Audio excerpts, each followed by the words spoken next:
নমস্কার। আজকে একটু অন্যভাবে আপনাদের সামনে নিয়ে এসেছি একজন বিশিষ্ট ব্যক্তিত্বকে।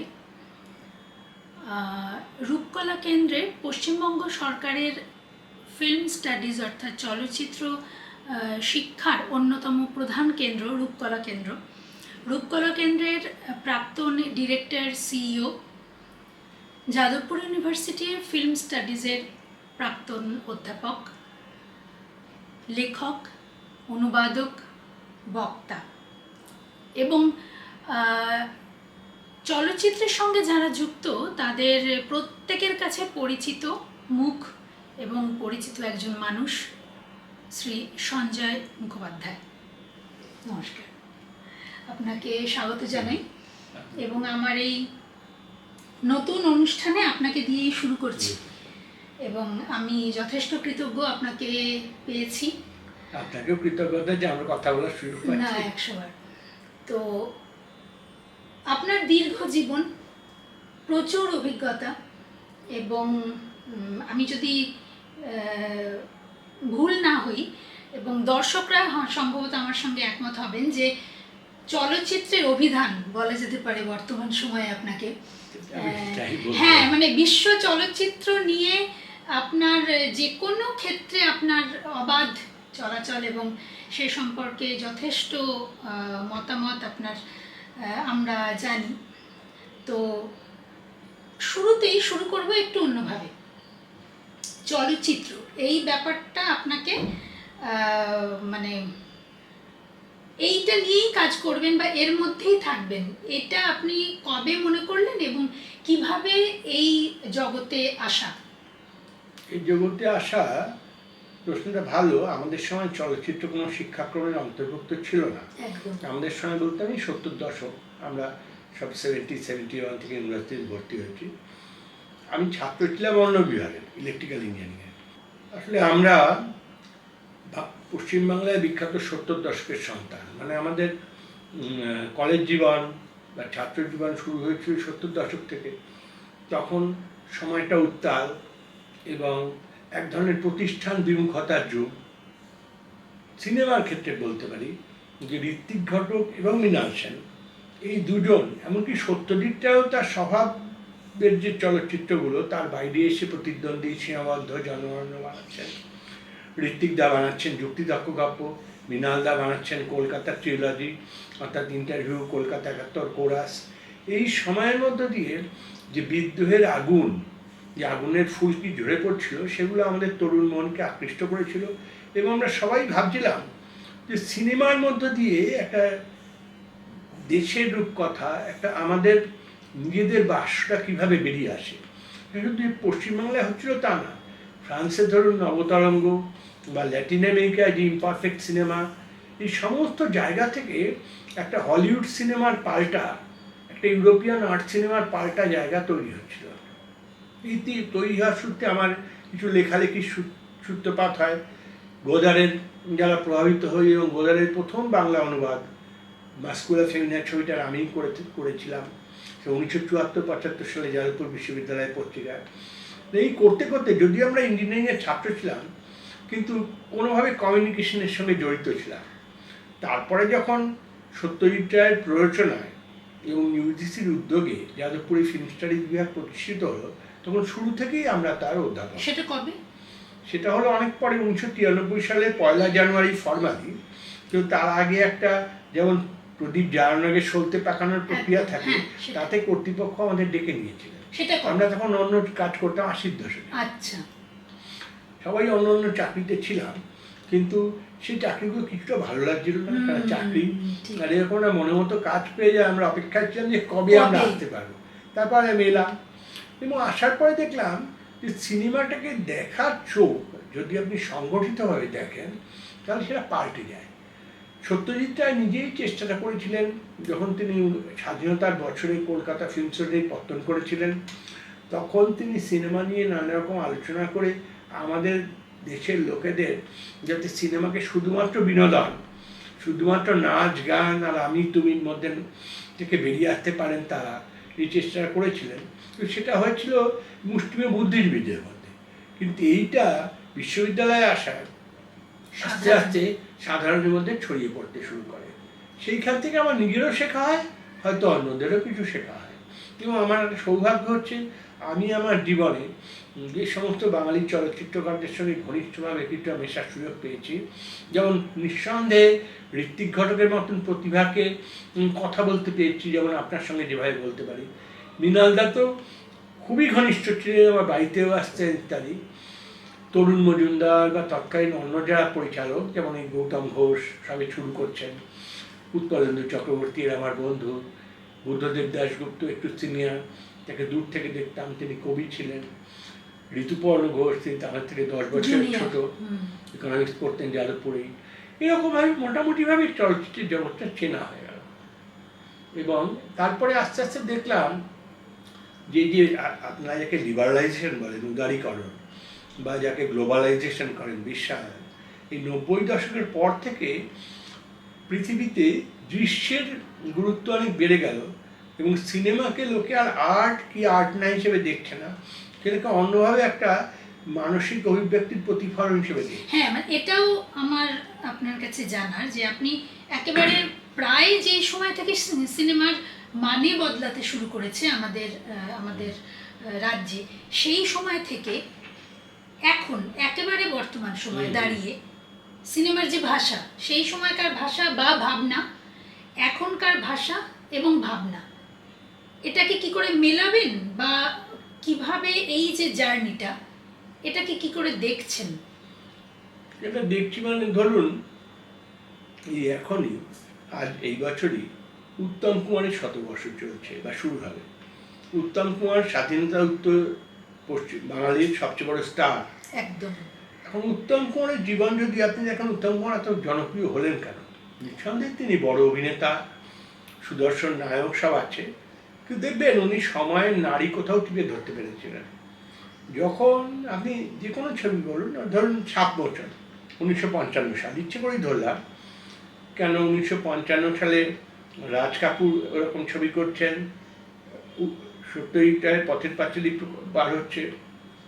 একদিকে সিনেমা বলতে শিল্প কি বোঝায় তা আমরা পথের পাঁচালীর মাধ্যমে বুঝতে পারছি, আর অন্যদিকে এই যে স্বাধীনতার পরে গ্রাম থেকে শহরে আসা, খানিকটা দ্বিধা দ্বন্দ্ব এবং কিছুটা যাকে বলে স্নায়ুচাপ, ঘাবড়ে যাওয়া একজন গ্রামীণ যুবকের, একটা গ্রামীণ সভ্যতার সঙ্গে শহরের সভ্যতার সম্পর্ক কী হয়, সেটা কিন্তু সাপমোচন গল্পটা তাই লোককে যে টেনেছিল। তার কারণে এই যে উত্তম কুমার গ্রামীণ মানে একটা জমিদারি পন্থার সংস্কৃতিকে টেনে আনলেন মাইক্রোফোনে, রেডিওতে, এই যে রূপান্তরটা, এই রূপান্তরটায় সেতু বন্ধন করলেন সূর্যা সেন, এটা কিন্তু মানুষ আধুনিক রূপকথা হিসেবে মেনেছিল।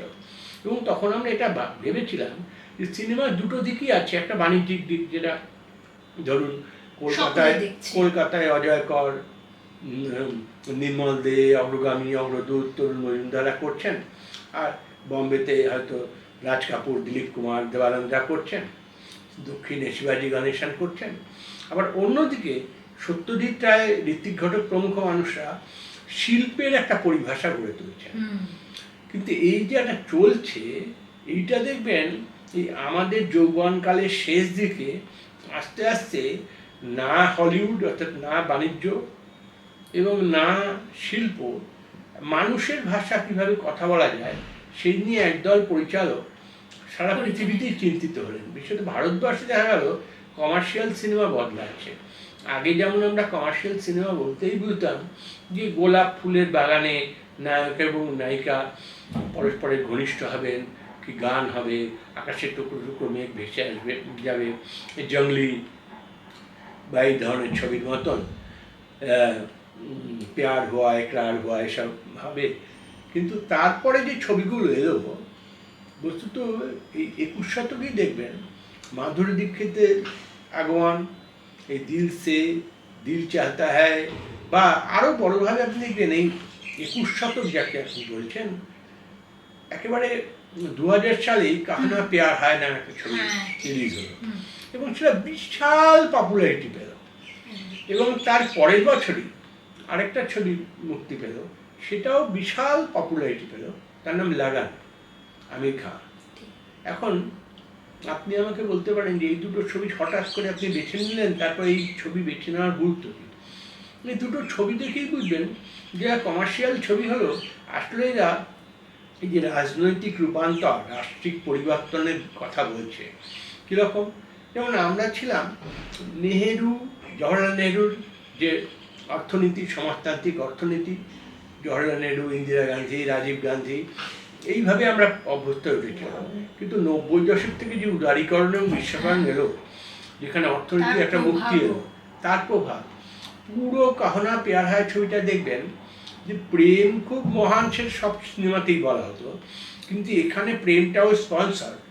দুটো মূল ঘটনা ঘটছে, দুটোর সামনেই কোকা কোলার বিয়ার বিজ্ঞাপন।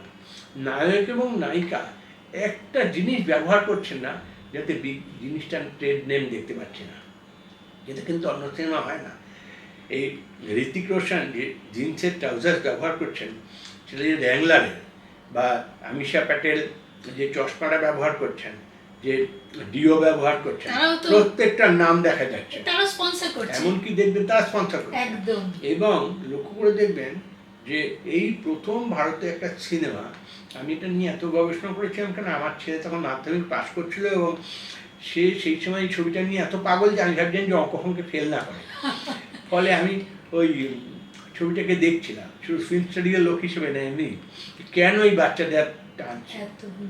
এখানে আপনার ছবিটা অপরাধীকে কে চিনিয়ে দিচ্ছে, এতদিন অবধি নায়কের কাজটা করতে হয়। এই প্রথম আমরা দেখলাম যারা যন্ত্র করছে। কোন যন্ত্র বলুন তো? নোকিয়া নামের একটা টেলিফোন। এবং আপনি যদি আমাকে বলেন এতটা আপনি হয়তো বাড়াবাড়ি করছেন কল্পনায়, না, ক্যামেরা গিয়ে যে জুম করে সেখানে স্পষ্ট NOKIA এটা দেখা যাচ্ছে, মানে মোবাইল বেজে উঠছে, যার থেকে অনুপম খেরকে শনাক্ত করা গেল। এই যে বিজ্ঞাপনের বাহার এবং সমুদ্র, তাতে আমরা বুঝলাম বাণিজ্য এসে আমাদের সঙ্গে সরাসরি কথা বলছে। এই যে হলিউড সিনেমা মুলারুজে ছাম্মা ছাম্মা গানটা বেজে উঠছে, আমরা বুঝলাম এটা হচ্ছে একটা লেভেল প্লেইং গ্রাউন্ডে ইন্ডিয়া এবং USA-কে রাখার চেষ্টা। যে এটা শুধু নয় যে USA আমাদের এখানে বাজার করবে, আমরাও USA-তে বাজার করতে পারি, এই জাতিকে অ্যাসিওর করা। এবং লাগান সিনেমাটা আমার কাছে আরও অবাক কাটলো, কারণ ধরুন স্বাধীনতা বলতে আমরা কী বুঝতাম? স্বাধীনতা বলতে আমাদের বোঝানো হয়েছিল ইতিহাস বইয়ে এবং অন্যত্র যে ইংরেজদের শোষণ, তার বিরুদ্ধে গান্ধীজি, নেতাজি, ক্ষুদিরাম, কি দেশবন্ধু চিত্তরঞ্জন দাস, এদের মরণপণ সংগ্রাম, অর্থাৎ এক কথায় ভারী হবে সাম্রাজ্যবাদ বিরোধী একটা কিছু। কিন্তু লাগান আমাদের বোঝালো যে জিনিসটাকে ওই রকম ভেবে লাভ নেই, ওটা অনেকদিন আগে ব্যাপার। একটা ছোট্ট একদিনের ক্রিকেট খেলার মাধ্যমে ভারতের স্বাধীনতা সংগ্রামকে রূপায়িত করলো। মনে রাখবেন ঘটনাস্থল গুজরাট, গান্ধীজির জায়গা, এবং ভারতীয় ক্রিকেটের উৎপত্তিও সেখান থেকে। এই যে ক্রিকেট টিমটা তৈরি হচ্ছে একটা সর্বভারতীয় প্ল্যাটফর্মে, হিন্দু আছে, মুসলমান আছে, এমনকি শেষ মুহূর্তে একজন প্রতিবন্ধী বোলারও আছে যাকে চন্দ্রশেখর বলে মনে হয়। এতই বেশি সর্বভারতীয় প্রেক্ষাপট তৈরি করা হলো, এবং ইংরেজদেরও দেখানো হলো তত খারাপ লোক হিসেবে না, তারা কিন্তু ভদ্রলোকের চুক্তি মানে, তারা হেরে গেলে মাঠ ছেড়ে দেয়। এবং আরও আমার কাছে এটা বিরাট মানে সামাজিক ক্ষেত্রে একটা পরিবর্তন মনে হলো। সেই প্রথম, আগে হতো কি হিন্দি সিনেমার নায়করা অনেক সময় দুজন নায়িকা বা তিনজন চরিত্রের সঙ্গে প্রেম করতেন, কিন্তু শেষ মুহূর্তে অন্য চরিত্ররা হয় অসুখে বা অন্য মারা যেতেন বা অন্যত্র চলে যেতেন, এবং নায়ক এবং নায়িকা সুখে মিলিত হতেন। এই প্রথম দেখলাম ভারতীয় পুরাণ অর্থাৎ শ্রীকৃষ্ণের আদর্শ অনুসরণ করে দুজন প্রেমিকা বহাল তবিয়তে আমির খানের সঙ্গে, বা ভুবন আর কি নাম ছিল লাগানের নায়কের, তার সঙ্গে প্রেম করে গেলেন। ভুবন নামটা খুব গুরুত্বপূর্ণ, ভুবন মানে কিন্তু বিশ্ব। শ্রীকৃষ্ণের যেমন বৃন্দাবনের রাধিকা এবং দ্বারকায় রুক্মিণী ছিলেন, এরও তেমনি দুজন প্রেমিকা। এই প্রথম ভারতীয় সিনেমায় ফর্মালি পলিগামি যাকে বলে, বহুগামিতাকে এক ধরনের সাংস্কৃতিক সমর্থন দেওয়া হল। আপনি যদি এবার 20 শতকের দিকে তাকান, এমনকি পাঠান, অ্যানিমাল, ধুরন্ধর এই ছবিগুলোর দিকেও তাকান, এই ছবিগুলো ছবি কি ছবি নাই নিয়ে আমি শিল্পের আলোচনা করছি না, কিন্তু লোককে এত প্রভাবিত করছে এই কারণে যে এর পেছনে সামাজিক প্রেক্ষাপট, নির্দিষ্ট ইডিওলজি এবং বানানোর ক্রাফটম্যানশিপ, মানে ইনফ্যাক্ট স্পেকটাকুলার জায়গাটা তারা চাইছে। আজকে কিন্তু সিনেমাকে আপনি যদি পুরনো যুগের ধরুন 1952 সাল উত্তম কুমারের প্রথম সফল সিনেমা বসু পরিবারের সঙ্গে তুলনা করেন, তাহলে ভারতীয় সিনেমা আকাশ পাতাল পাল্টে গেছে। এখন হলিউডের মতনই সে কম্পিউটার জেনারেটেড এফেক্টস চায়, এবং সত্যি কথা বলতে কি নায়ক নায়িকার ভূমিকাও কমে গেছে। একটি বিখ্যাত পত্রিকার যারা নির্দেশিত হয়ে আমি পাঠান দেখেছিলাম, তাতে দেখলাম যে শাহরুখ খান এবং দীপিকা পাড়ুকোনের বিশেষ কিছু করার নেই, পুরোটাই কম্পিউটারাইজড এফেক্ট করছে, তাদের প্রেজেন্সটা ব্যবহৃত হচ্ছে, যেভাবে এক্সিবিশনে কোনো কোনো জিনিস ফোরগ্রাউন্ড করা হয়, সম্মুখবর্তী করা হয়, সেই রকম। ফলে এখন আপনার সিনেমা প্যারেড অফ স্পেকটাকলস, অতটা গল্প নয়। আপনি দেখবেন এই সিনেমাগুলোর মধ্যে গল্প খুব বেশি, যেগুলো গত 10 বছর টেকনিক্যাল ব্যাপার এবং তার স্পেকটাকুলার রিপ্রেজেন্টেশন। এটা একটা নবীন ভারতবর্ষ, এটা আর্থিকভাবে এক ধরনের উত্তর পুঁজিবাদী সভ্যতার দিকে এগোচ্ছে এবং আন্তর্জাতিক পুঁজিবাদের মধ্যে নিকে রেখেছে তার বক্তব্য, এবং একই সঙ্গে যেভাবে মনে করানো হচ্ছে যে ধর্ম নিরপেক্ষতা নয়, এক হিন্দুত্ববাদী একটা রাষ্ট্র দিকে যাওয়া, সেটা এই সিনেমাতেও আসছে। আর তাহলে আমাদের বাংলা সেখানে কোথায় দাঁড়িয়ে আছে? বাংলা সিনেমা, আপনি একটু দুঃখিত হবেন, আপনি বাঙালি, আমি বলবো যে বাংলা ছবির সঙ্গে আমরা যেভাবে পরিচিত ছিলাম, আপনি সেই যুগটাকে দেখেননি, কিন্তু আমরা খানিকটা দেখেছি। কেন 50 দশকের একেবারে শেষে আমরা, আমি 60-এর দশক থেকেই সিনেমা দেখছি, 50 দশকে খুব ছোটোই ছিলাম, কিন্তু 50 এবং 60-এর দশকের সিনেমা যাচ্ছিল তখন আমাদের সীমিত টেকনিক্যাল জ্ঞান এবং সীমিত পুঁজির মধ্যে অনেক প্রতিভাবান পরিচালক এবং অনেক দূরদর্শী অভিনেতা অভিনেত্রী আসায় আমরা একটা প্রেজেন্টেবল গল্প বলতে পারতাম, খুব ভালো গল্প। এমনকি নায়ক নায়িকা ছাড়া, ধরুন 1965 সালের গল্প হলো সত্যি, এখানে একজনও নাম করা নায়ক নেই, যিনি নায়ক তিনি ভৃত্যের ভূমিকা এবং তাকে দেখতে সুদর্শন নায়ক রবি ঘোষ। আপনি দেখুন আপনজন, আপনি দেখুন শেষ পর্যন্ত, এরকম ছবি, বা মণিহার, এখানে উত্তম চরিত্রটা নেই, এবং আপনি দেখুন তরুণ মজুমদারের পলাতক, এইসব ছবির যে দুর্দান্ত সফলতা, বালিকা বধূ, এগুলো নির্ভর করতো গল্পটা কত লিরিক্যালি বলা হয়েছে, এবং তার সঙ্গে সঙ্গে হেমন্ত মুখোপাধ্যায়ের গান বা সন্ধ্যা মুখোপাধ্যায়ের গান এবং নিসর্গ দৃশ্য নির্মাণ, এগুলো গুণের মধ্যে ছিল। যেমন আপনি আজকে শুনলে আজকের ছেলেমেয়েরা অবাক হয়ে যাবে, টিভিতে মাঝে মাঝে ছবিটা দেখানো হয়, মরুতীর্থ হিংলাজ। মরুতীর্থ হিংলাজের যে আউটডোর শুটিং, সেটা আপনাকে বললে আপনি অবাক হয়ে যাবেন যে সেটা কিন্তু হিংলাজ যেখানে পশ্চিম পাকিস্তানে হয়নি, যার কারণ হওয়ার কথা ছিল, এমনকি পারমিশনও ছিল, কিন্তু সেই মুহূর্তে ভারত পাক সীমান্ত সংঘর্ষ হলো, তার ফলে ওইসব পারমিশন ভেসে গেল, ছবি হবে কি হবে না। বাংলা সিনেমার সেট ডিজাইনাররা এবং আর্ট ডিজাইনাররা এত ভালো ছিলেন যে এই একই সিনেমা যে পাকিস্তানে হয়নি, ভারতে হয়েছে, এমনকি বাংলায় হয়েছে, আউটডোর দেখলে বোঝা যায় না। ওই যে পথের ক্লান্তি ভুলে স্নেহ ভরা করে তাও মা গো কবে, জলে শীতল হবো, হেমন্ত মুখোপাধ্যায় গাইছেন, উটগুলো চলেছে মরুভূমির মধ্যে দিয়ে, ওটা কোন জায়গা জানেন? ওটা হচ্ছে ওল্ড দীঘা। ওল্ড দীঘাতে ওইভাবে তৈরি করা, বা ধরুন অজান্তিকে ঋত্বিক ঘটকের যে বাসটা, সেটা সম্পূর্ণভাবে কৃত্রিম, রবি চট্টোপাধ্যায়ের তৈরি করা। বা ধরুন এই যে সংসার সীমান্তে নামের ছবিটা তরুণ মজুমদারের, এখানে একটি গণিকালয় দেখানো হচ্ছে।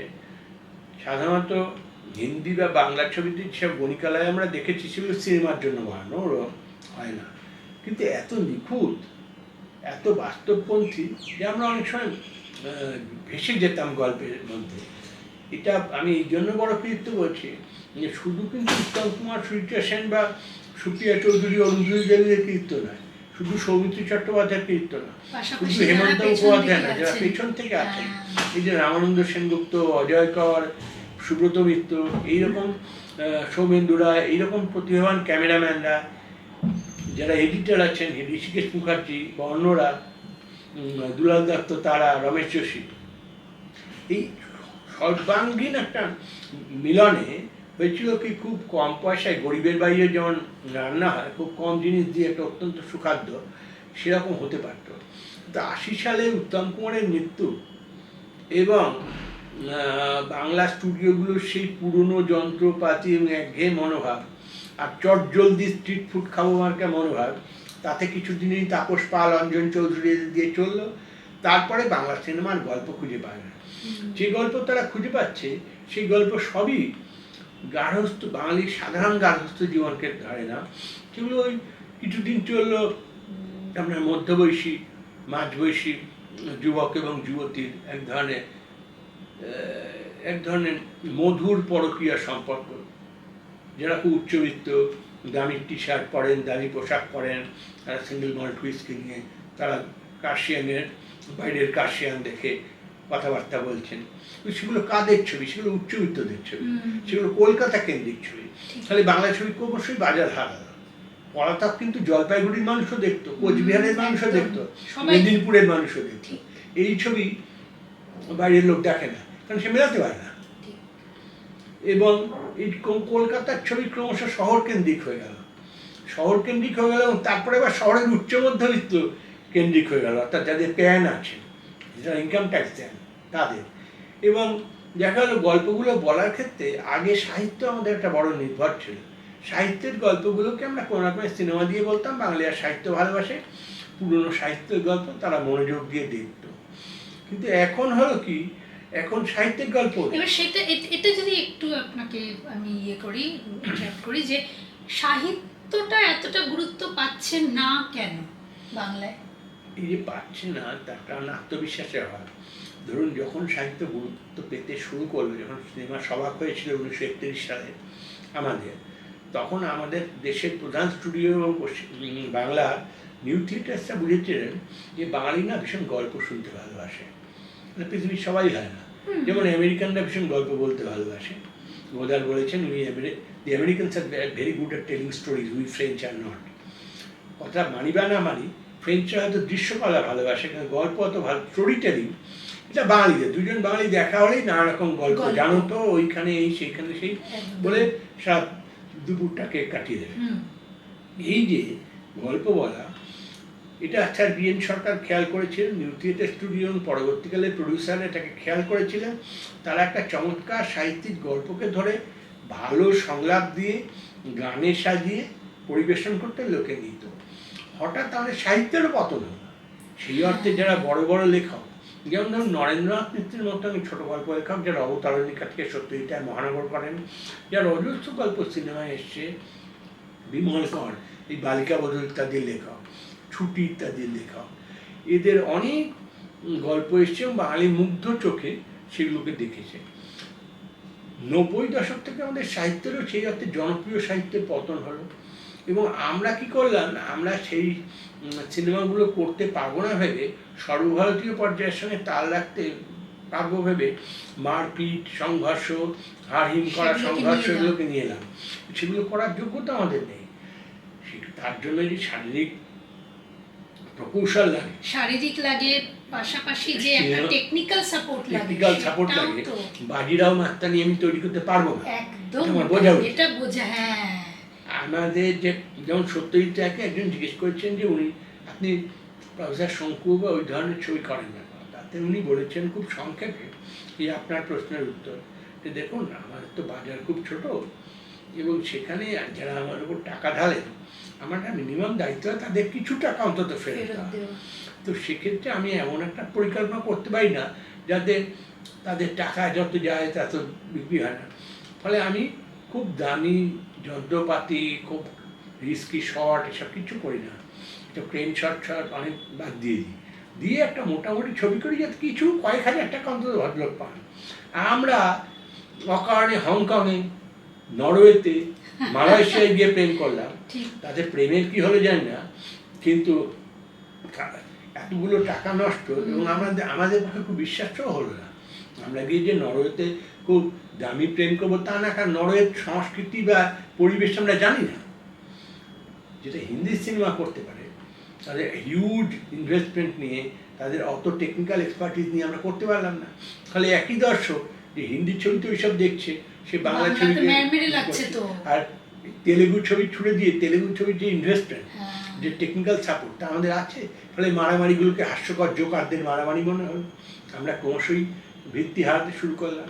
আর কাহাতক একজন 45 বছরের মহিলা একজন 50 বছরের যুবককে বলে যাবেন তার জীবনে কি হতে পারত, এটা কতদিন আমরা শুনবো? একটা সময় ক্লান্তিকর লাগে, সত্যি হলেও ক্লান্তিকর লাগে। ঠিক ঠিক। সিনেমা নিয়ে কথা বলতে গেলে যেটা অবশ্যম্ভাবী ভাবে চলে আসে, এখনকার সামাজিক প্রেক্ষাপটকে আমরা রাজনীতি থেকে আলাদা করতে পারি না। আগেও পারতাম না, কিন্তু এখন না, মানে আমার যা ধারণা, সাধারণ মানুষও যথেষ্ট বেশি রাজনীতি সচেতন হয়ে উঠছেন। এবারে সিনেমাতে রাজনীতি, বিভিন্ন সিনেমা আমরা দেখছি ব্যান হয়ে যাচ্ছে, আগে যদিও হতো, কিন্তু এখন কি আপনার মনে হয় যে সেটা একটু বেশি হচ্ছে নাকি? আমার মনে হয় দুটো জিনিস হচ্ছে। আপনি রাজনীতির কথা বলছেন, সিনেমায় রাজনীতি অনেকদিন আগে থেকে শুরু হয়েছে। এমনকি রাজনীতি দেখেই ইংরেজরা সেন্সারের কথা প্রথম ভেবেছিল। 1921 সালে যখন নির্বাক সিনেমা আমাদের, তখন একটা ছবি তৈরি হয়েছিল ভক্তবিদুর। সেই ভক্তবিদুর দেখে ইংরেজরা প্রথম সচেতন হয় যে ভক্তবিদুরের ভূমিকায় যিনি অভিনয় করছেন তাকে যতটা বিদুরের মতন দেখতে, তার থেকে অনেক বেশি গান্ধীজির মতন দেখতে। অর্থাৎ ভারতীয়তা নিজেদের কথা বললেন।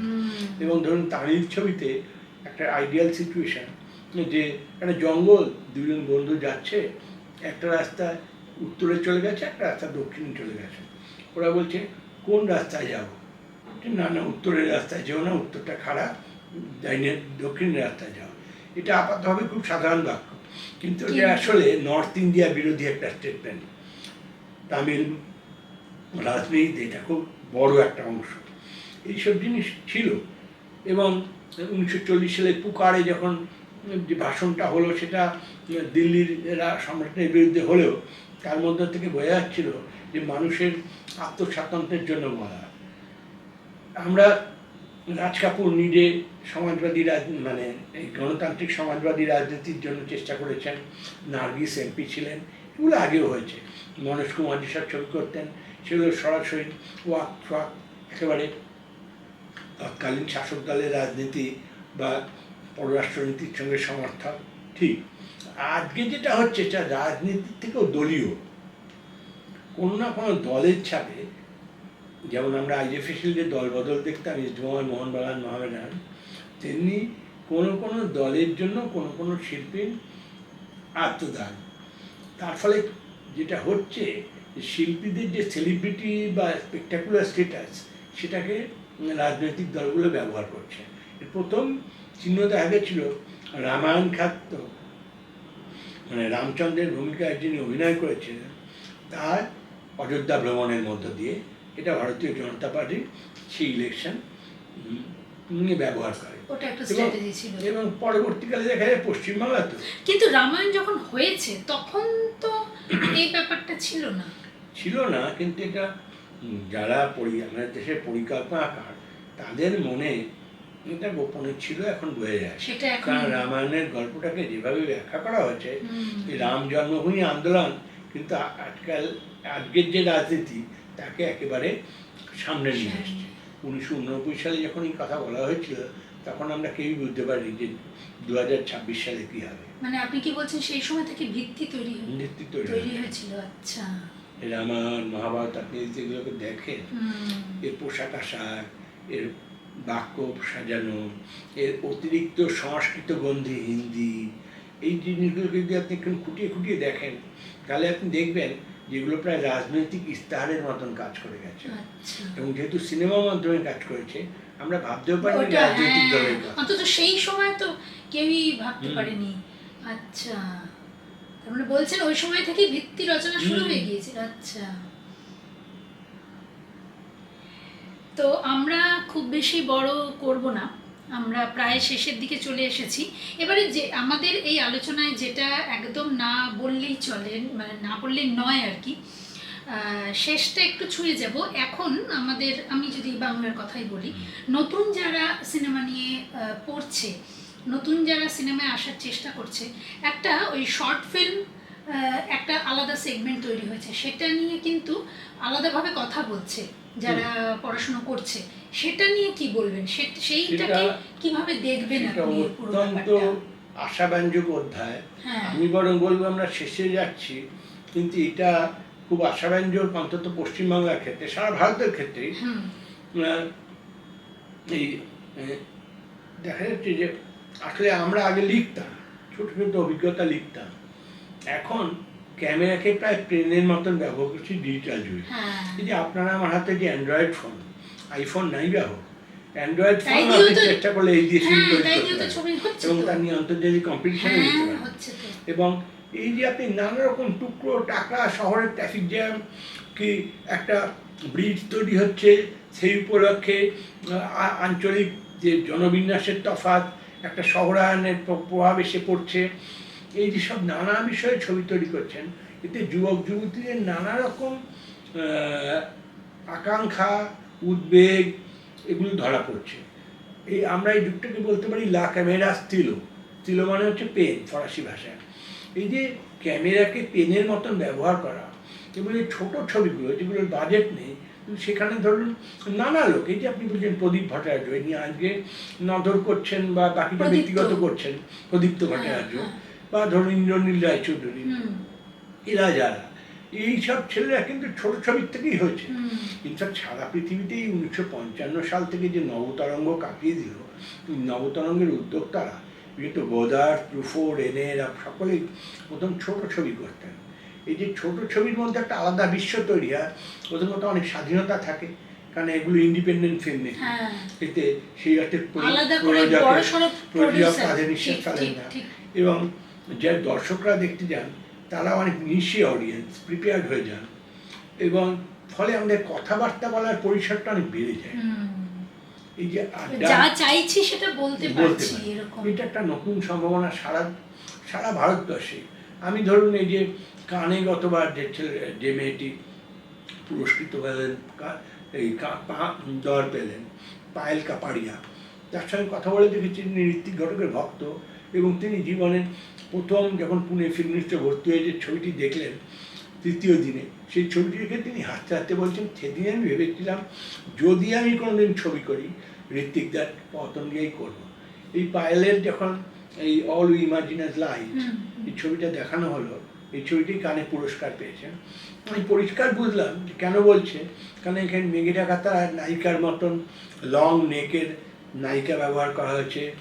বম্বে সাবার, অর্থাৎ যেগুলো আমরা দেখি না, আমরা একটা দেখি ঝলমলে বম্বে, আর একটা দেখি ওই স্লামের বম্বে, কিন্তু নিম্ন মধ্যবিত্ত বম্বে কীভাবে বেঁচে আছে, কীভাবে অ্যাকচুয়াল মানুষগুলো বেঁচে আছে, ভালোবাসছে, প্রেম করছে, ঘৃণা করছে, ভুল বুঝছে, আবার কাছে আসছে, এই যে জীবন, এই জীবনটাকে পায়ে তো অল্প বয়সী মেয়ে, অবশ্য তাকে বলার পর সে বললেন, স্যার আমি অত অল্প বয়সী না, আমি 37 না, তবুও সে যেভাবে তিতাসেক নদীর নাম বা মেঘেরা কাতা দেখে প্রেরণা পেয়েছে এবং সেগুলোকে সিনেমায় আনতে পারছে, এবং তাছাড়া আরও অনেক ছোটো ছবি করছে, এই ছোটো ছবিগুলো কিন্তু বড় ছবির প্রেরণা হচ্ছে, বুঝলেন? এবং পশ্চিমবাংলার শেষ যে গুলো ভালো ছবি হয়েছে, তত ছবিগুলো সব এরা করেছে, কি আদিত্য বিক্রম, কি ইন্দ্রনীল, কি প্রদীপ্ত, এরা। আমার মনে হয় এদের হাতেই বাংলা ছবির ভবিষ্যৎ, এই আপনাদের হাতে, যারা এক ধরনের স্বপ্ন দেখেন। স্বপ্ন ভুল হতে পারে, ভেঙে হতে পারে, সব স্বপ্ন পৃথিবীতে সফল হয় না, তবু মরণের হাত ধরে স্বপ্ন ছাড়া কি বাঁচিতে পারে। অনেক ধন্যবাদ দাদা এখানে আসার জন্য, এবং মানে এই যে পুরো সময়টা, মানে আমিও শুনলাম আপনাকে, এই সময়টা মনে হলো আমিও সমৃদ্ধ হলাম। আমারও খুব ভালো লাগলো। তো নমস্কার, এবং আশা করব আবার আপনাকে কোনো না কোনো সময় ডাকবো। ঠিক আছে, আমারও ভালো। হ্যাঁ, যেতে যেতে এই যে এটা আপনার জন্য। ঠিক আছে, হ্যাঁ, আজকের মতো এখানেই, দেখা হবে পরবর্তী অন্য কোনো পর্বে। অন্য কোনো ব্যক্তিত্বের সঙ্গে। নমস্কার।